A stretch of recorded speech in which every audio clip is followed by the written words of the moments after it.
राजकुमारी सत्यभामा ने प्रण कर रखा था कि जो राजकुमार उसके 10 प्रश्नों के उत्तर ठीक ठीक देगा और चौसर के खेल में उसे हरा देगा, उसी से वह विवाह करेगी, अन्यथा वह ताउम्र कुंवारी ही रह जाएगी। सोचेगी भगवान ने उसकी टक्कर का कोई मर्द पैदा ही नहीं किया। पर फिर एक दिन ऐसा हुआ जो आज तक नहीं हुआ था।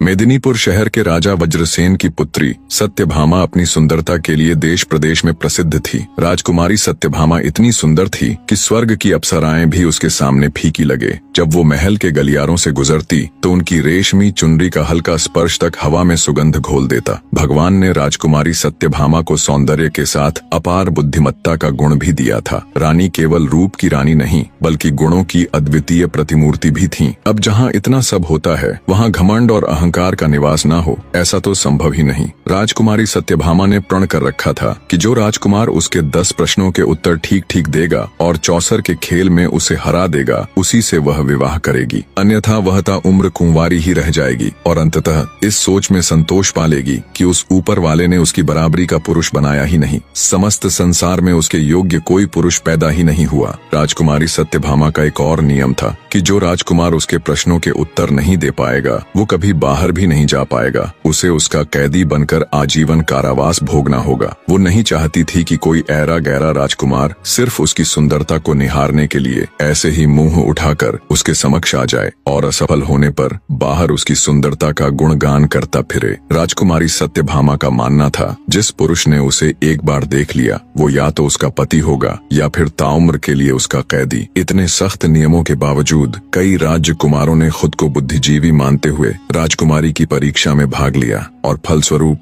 वे सभी उसके कैदी बनकर रह गए। पर फिर एक दिन ऐसा हुआ जो आज तक नहीं हुआ था। एक राजकुमार किसी तरह उसके कैद खाने से निकलकर भागने में सफल हो गया। वह जंगल में इधर उधर भटकने लगा और भटकते हुए बुदबुदाने लगा, हे मालिक, या तो मुझको उठा ले या राजकुमारी सत्यभामा के दर्शन करा दे। नहीं चाहिए मुझे ऐसी जिंदगी जिसमें वो न हो। राजकुमारी के विरह में वो व्याकुल होकर मारा मारा फिर रहा था। एक दिन वह चंद्रावती नामक नगर के बाहर जा पहुंचा। उसी समय राजा वीरसेन भी शिकार खेलता हुआ उधर आ निकला। राजकुमार उस समय भी वहीं बातें बुदबुदाते हुए विलाप सा कर रहा था। उसके विरह भरे शब्द सुनकर राजा वीरसेन उसके पास आया और उसकी दुर्दशा देखकर पूछने लगा, तुम पर ऐसी क्या विपत्ति आ पड़ी है जो तुम इतने व्याकुल हो रहे हो? राजकुमार बोला, मुझसे मेरा हाल ना पूछो, मेरे प्राण निकलने वाले हैं। मुझे तो बस अब हर जगह वो नजर आती है। राजकुमार की बात सुनकर राजा ने जान लिया कि यह युवक किसी स्त्री का आशिक हो गया है। वह राजकुमार को धीरज बंधाकर बोला, मित्र, अपने हृदय की सारी व्यथा मुझसे कहो, मैं तुम्हारे मन की इच्छा पूरी करने की कोशिश करूंगा। राजा वीरसेन की बातें सुनकर राजकुमार ने राजा को अपने विषय में सब कुछ बता दिया। सारी बात सुन राजा वीरसेन बोला, घबराओ नहीं मित्र, मैं तुम्हारा समाधान अवश्य करूंगा। और उसे अपने साथ राजमहल ले गया। कहानी में आगे बढ़ने से पहले आप सबको राजा वीरसेन के बारे में बताता चलूं। राजा वीरसेन चंद्रावती नगर के बहुत ही दयालु और प्रतापी राजा थे। वे गुरु गोरखनाथ के शिष्य थे। एक समय में गुरु गोरखनाथ की बड़ी सेवा की थी। राजा की सेवा से प्रसन्न हो गुरु गोरखनाथ ने उन्हें एक बोलने वाला हीरामन नाम का तोता दिया था। वह तोता बड़ा विद्वान था। राजा वीरसेन तोते से पूछे बिना कोई भी कार्य नहीं करता था। राजा वीरसेन ने राजकुमार को ले जाकर महल में ठहराया तथा स्वयं तोते के पास आकर राजकुमार का सारा हाल कह सुनाया। तोते ने राजकुमार को अपने पास बुलाकर कहा, हे मित्र, तुम उस स्त्री के चक्कर में पड़कर क्यों अपने प्राण गंवाते हो? उसमें रूप की केवल ऊपरी चमक है, भीतर से वह विष की बूटी है। गनीमत यही है कि आप वहाँ से भागने में सफल हो गए। और अगर फिर भी तुम्हारा दिल नहीं मान रहा तो मेरी ये कथा सुनो। वर्धमान नगर में एक पठान रहता था। उसकी स्त्री बड़ी ही सुंदर तथा रूपवान थी, लेकिन वह चरित्रहीन थी। उस स्त्री का एक बेटा था। स्त्री की गांव के ही एक चंडाल व्यक्ति भैरव से यारी थी। जब पठान मजदूरी करने जाता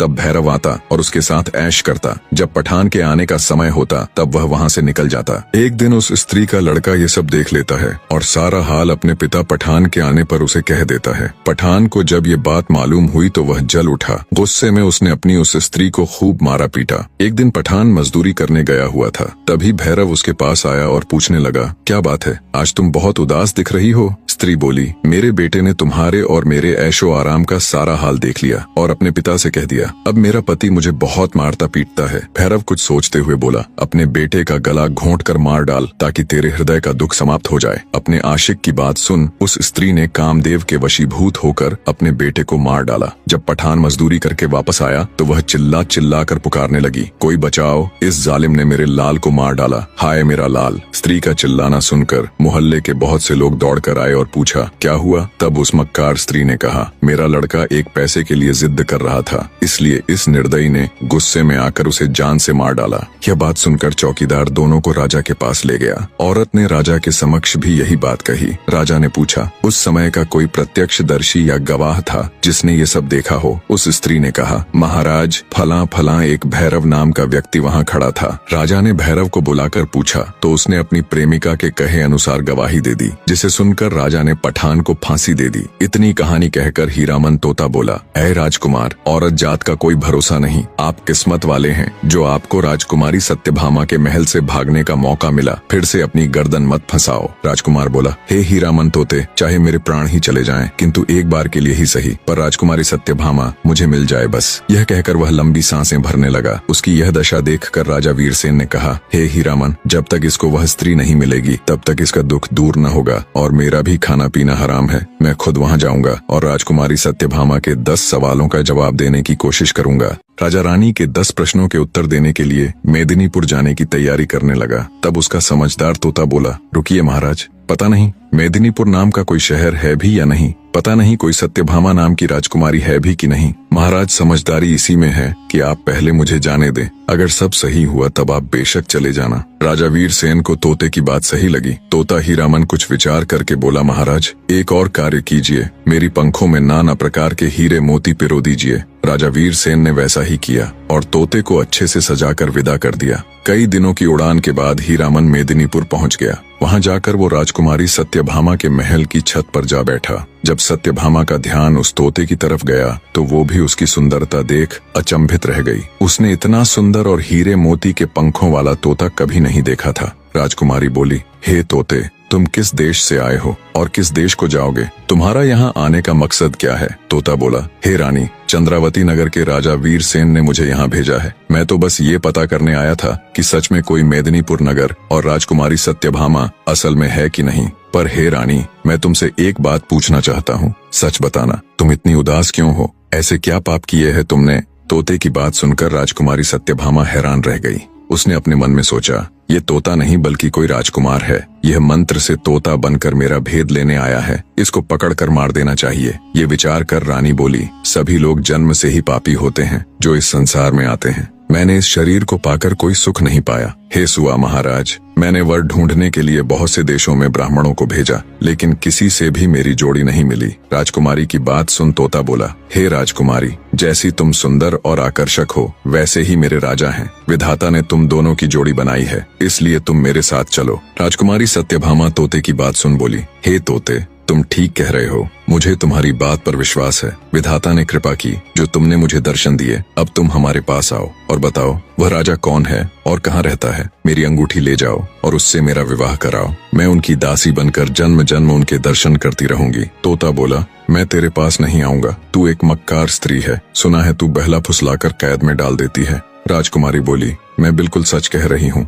मैं तुम्हारे साथ चलने को तैयार हूँ। वो ऊपर वाला साक्षी है, तुम मेरे पास आ जाओ, मैं तुम्हारी मेहमान नवाजी करूंगी। तुम मुझसे क्यों डर रहे हो? मुझे दासी बनाकर अपने साथ ले चलना। राजकुमारी के वचन सुनकर तोते को विश्वास हो गया। वो उड़कर उसके पास चला गया। राजकुमारी ने तुरंत उस तोते को पकड़ लिया और कपट्टी मुस्कान के साथ बोली, हे दासी, जल्दी से छुरी लाओ और इसका सिर काट दो। ये कोई तोता नहीं है, ये तो कोई बड़ा पापी है जो मंत्र तंत्र करके मेरा भेद जानने आया है। तोता अब पछता रहा था कि क्यों उसने राजकुमारी का विश्वास किया। वो बचने की युक्ति सोचने लगा। राजकुमारी के जाल में फंसे तोते को जान के लाले पड़ गए। सोचा, अच्छा भला सब कुछ देख तो लिया था, फिर क्यों खामखां राजकुमारी से फालतू के सवाल जवाब में उलझा। सीधा जाकर राजा को बता देना था, आगे वो जाने या ये राजकुमारी। खामखां पंगे में पैर फंसा दिया। सोचा अब जल्दी से कोई तरकीब लगानी पड़ेगी, नहीं तो ये चंडाल रानी मुझे जीवित नहीं छोड़ेगी। तोता बोला, हे रानी, मेरा नाम हीरामन तोता है, मैं कोई बहरूपिया नहीं हूँ, बल्कि यही मेरा असली रूप है। अगर तुम मुझे छोड़ दोगी होगी तो मैं तुम्हें भी तंत्र और विचार सिखा सकता हूँ। मैं गिरी विश्वनाथ का पक्का चेला हूँ। राजकुमारी बोली, अगर ऐसा है तो जल्दी से मुझे मंत्र बताओ, नहीं तो अभी तुम्हारे पंख नोच डालूंगी। तोता बोला, हे रानी, मंत्र ऐसे सबके सामने नहीं बताए जाते। तुम अपनी दासियों को यहाँ से जाने के लिए कहो। ऐसे सबके सामने मैं तुम्हें मंत्र नहीं सिखा सकता, वो तो कान में बताने की चीज है। तोते की बात मान राजकुमारी ने तुरंत अपनी सभी दासियों को वहाँ से भेज दिया। दासियों के जाने के बाद जब राजकुमारी ने मंत्र सुनने के लिए सिर झुकाया तो तोते ने उसके गाल पर चोंच मार दी। राजकुमारी सत्यभामा चीखती हुई व्याकुल होकर धरती पर गिर पड़ी। जब तक वो कुछ समझ पाती, तोता वहाँ से उड़कर फिर से खिड़की में जा बैठा। गुस्से में लाल पीली हो राजकुमारी ने अपनी दासी को आवाज लगाई और कहा, इस दुष्ट तोते का शिकार करने के लिए जल्दी से बाज को लेकर आओ। जब तक दासी बाज के पिंजरे को लेकर आई तब तक तोता वहाँ से उड़ चुका था। कई दिनों की उड़ान के बाद वह राजा वीरसेन के पास आ पहुँचा और कहने लगा, हे महाराज, स्त्री रंग, रूप, यौवन में देखने योग्य है। राजकुमार की बात बिल्कुल सत्य है कि कोई उसे एक बार देख ले तो वो उसके मोह को कदापि नहीं छोड़ सकता। परंतु महाराज, उसका स्वभाव खोटा निकला।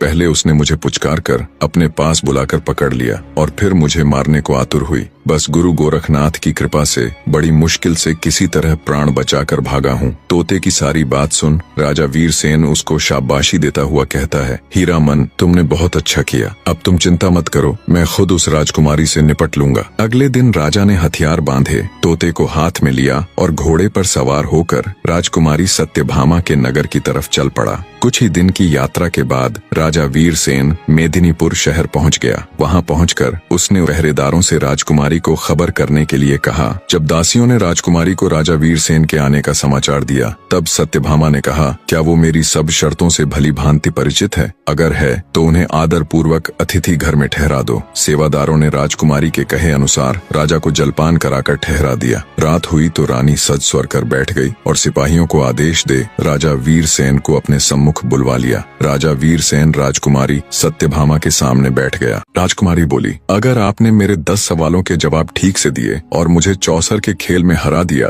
तो मैं आपकी हो जाऊंगी। अगर ऐसा नहीं कर पाए तो आपको सदा के लिए मेरा कैदी बनना पड़ेगा। राजा बोला, अपने प्रश्न शुरू करो राजकुमारी, मैं तैयार हूँ। राजकुमारी बोली, ठीक है तो बताओ राजन, कौन सा तालाब बिना पानी के होता है? कौन सा पेड़ बिना डाल के होता है? कौन सा पक्षी बिना पंख के होता है? और कौन सी मौत बिना समय के होती है? राजा वीरसेन ने गुरु गोरखनाथ का ध्यान करते हुए जवाब देने शुरू किए। सुनो राजकुमारी, आंखें हैं जो बिना पानी का तालाब है, मौत है जो बिना डाल का पेड़ है, जीव है जो बिना पंख का पक्षी है जिसका कोई भरोसा नहीं कब उड़ जाए, और नींद है जो बिना समय की मौत है। राजकुमारी ने दूसरा प्रश्न किया, कौन तपस्वी है जो नित्य तपस्या करता है? कौन है जो रोज सुबह उठकर स्नान करता है? कौन है जो सब रस उगलता है और कौन है जो सब रस खाता है? राजा बोला, सूर्य ऐसा तपस्वी है जो नित्य तपस्या करता है। ब्राह्मण रोज सुबह उठकर स्नान करता है। इंद्र राजा वर्षा के रूप में सब रस उगलते हैं और धरती है जो सब रस खाती है अर्थात वर्षा को सोख लेती है। राजकुमारी ने तीसरा सवाल किया, ऐसा क्या है जो कोई स्त्री नहीं कर सकती? ऐसा क्या है जो समुद्र में समा नहीं सकता? ऐसा क्या है जो अग्नि में नहीं जल सकता? और क्या है जिसे काल नहीं खा सकता? राजा बोला, राजकुमारी, एक स्त्री अपने पुत्र के साथ क्रिया नहीं कर सकती। यश है जो समुद्र में समा नहीं सकता। धर्म है जो अग्नि में जल नहीं सकता। और नाम ऐसी वस्तु है जिसे काल खा नहीं सकता। राजा की हाजिर जवाबी और सटीकता के साथ सवालों के जवाब देते देख राजकुमारी आश्चर्य के साथ साथ प्रसन्न भी थी। उसने चौथा सवाल किया, ऐसा क्या है जो बचपन में 30 गज का, जवानी में 4 गज का, बुढ़ापे में 60 गज का और मरने के बाद अंत नहीं? राजा बोला, सुनो राजकुमारी, किसी भी वस्तु या इंसान की परछाई ही एकमात्र ऐसी चीज है जो दिन में 30 गज की, दोपहर में 4 गज की, शाम के समय 60 गज की और रात में अनंत हो जाती है। राजकुमारी बोली, आप ठीक कह रहे हैं राजन। अब मेरे 5वें सवाल का जवाब दो, वह क्या है जो हमेशा बदलता रहता है पर कभी नहीं बदलता? राजा वीरसेन बोला, राजकुमारी, वह है परिवर्तन का नियम। संसार में सब कुछ बदलता रहता है लेकिन यह सत्य कभी नहीं बदलता कि परिवर्तन ही संसार का नियम है। जो इसे समझ लेता है वह जीवन के उतार चढ़ाव में शांति पाता है। राजा वीरसेन के जवाबों से अब तक पूरी तरह संतुष्ट राजकुमारी सत्यभामा कहती है, बहुत खूब राजन, अब मेरे 6ठे प्रश्न का जवाब दीजिए। अगर हर चीज पहले से तय है यानी हमारा भाग्य, तो फिर कर्म करने की क्या जरूरत है? छठे सवाल का जवाब देते हुए राजा वीरसेन बोला, भाग्य और कर्म दोनों साथ साथ चलते हैं। भाग्य हमारे पूर्व जन्म के कर्मों का फल है, लेकिन वर्तमान कर्म से हम अपने भविष्य को बदल सकते हैं। यदि कोई किसान अपने खेत में कुछ भी न बोए और कहे कि जो भाग्य में होगा वही होगा, तो क्या उसे अन्न मिलेगा? नहीं, उसे मेहनत करनी होगी, बीज बोने होंगे, पानी देना होगा, तभी फसल आएगी। इसी तरह कर्म हमारा प्रयास है और भाग्य उसका परिणाम। राजा की एक बार फिर से सराहना करते हुए राजकुमारी सत्यभामा ने अपना 7वां प्रश्न किया, मनुष्य को इस संसार में सबसे बड़ा धोखा कौन देता है? राजा वीरसेन बोला, हे राजकुमारी, मनुष्य को संसार में सबसे बड़ा धोखा उसका अपना मन ही देता है। मन ही वह शक्ति है जो हमें सत्य और असत्य, मोह और वैराग्य, प्रेम और घृणा, सुख और दुख के बीच उलझा देती है। मनुष्य सोचता है कि बाहरी दुनिया उसे धोखा देती है, लेकिन वास्तव में बाहरी दुनिया केवल एक दर्पण मात्र है। जो कुछ मन में है वही संसार में प्रकट होता है। राजा वीरसेन का जवाब सुन राजकुमारी सत्यभामा बोली, बहुत खूब राजन, अब मेरे 8वें प्रश्न का उत्तर दीजिए। अगर सुख और दुख दोनों ही अस्थायी हैं, तो फिर मनुष्य दुख से इतना डरता क्यों है और सुख को पकड़कर रखना क्यों चाहता है?